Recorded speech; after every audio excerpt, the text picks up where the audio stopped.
Sumainyo ang Panginoon. At sumaiyo rin. Ang mabuting balita ng Panginoon ayon kay San Lucas. Papuri sa iyo, Panginoon. Noong panahong iyon, sinabi ni Jesus sa pinuno ng mga Pariseyo na nag-anyaya sa kanya, "Kapag naghahanda ka, huwag ang mga kaibigan mo, mga kapatid, mga kamag-anak o mayayamang kapitbahay ang aanyayahan mo, sapagkat aanyayahan ka rin nila. At sa gayoy, nagantihan ka na. Kaya kung ikaw ay maghahanda ng isang malaking salo-salo, ang mga pulubi, mga pingkaw, mga pilay, at mga bulag ang anyayahan mo. Hindi sila makagaganti sa iyo, at sa gayoy magiging mapalad ka. Gagantihin ka ng Diyos sa muling pagkabuhay ng mga banal." Ang mabuting balita ng Panginoon. Pinupuri ka namin, Panginoong Jesucristo. Isang magandang umaga po sa inyong lahat.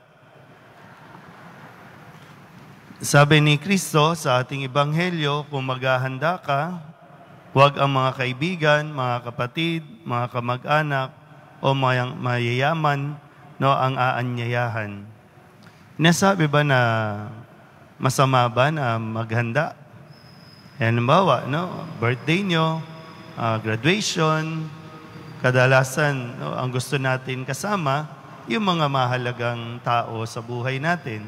Nagtatampo nga tayo kapag hindi tayo naalala o kaya hindi dumating sa handaan yung mga inimbitahan mo Kasi para bang hindi ka importante sa kanila, di ba?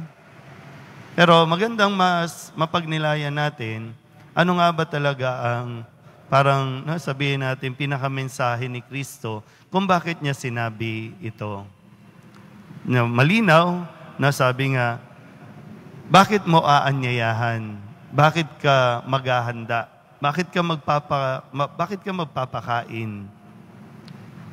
Ang kailangan natin makita at maunawaan, ano bang dahilan? Gusto mo lang bang ibahagi yung kaligayahan mo? Gusto mo lang bang i-share ito sa mga tao na malapit sa iyo? O gusto mo lang masabi na iba ka? Gusto mo lang masabi ng mga tao na bongga ka talaga, maghanda, kakaiba ka. At isa doon, sabi nga, baka gusto rin kasi natin, in return, anyayahan ka rin. So bakit ka nagbibigay?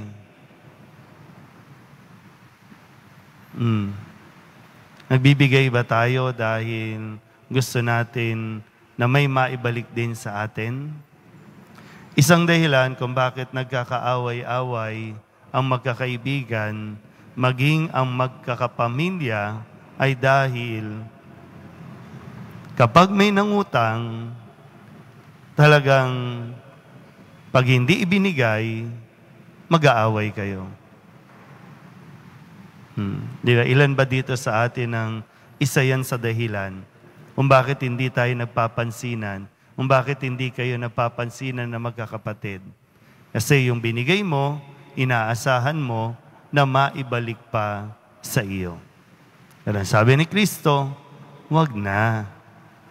Kasi ang isang taong nagbigay at may inaasahan na maibalik sa kanya, hindi yon pagbibigay.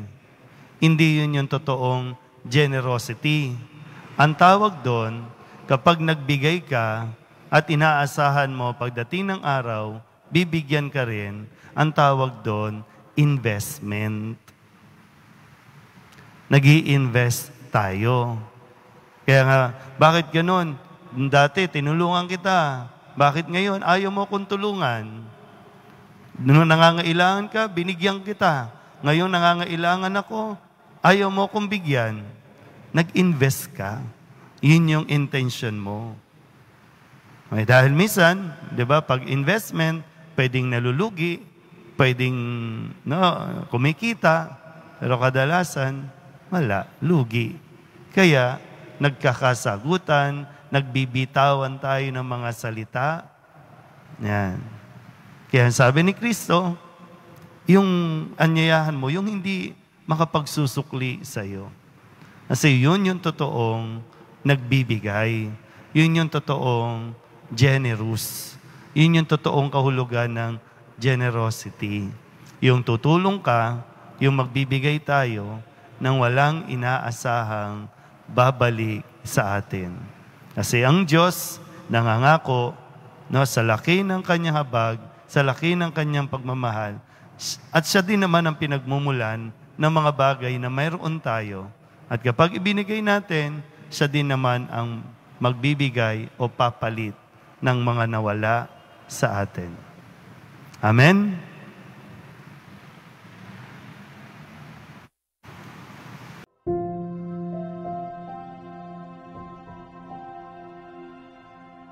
Thank you.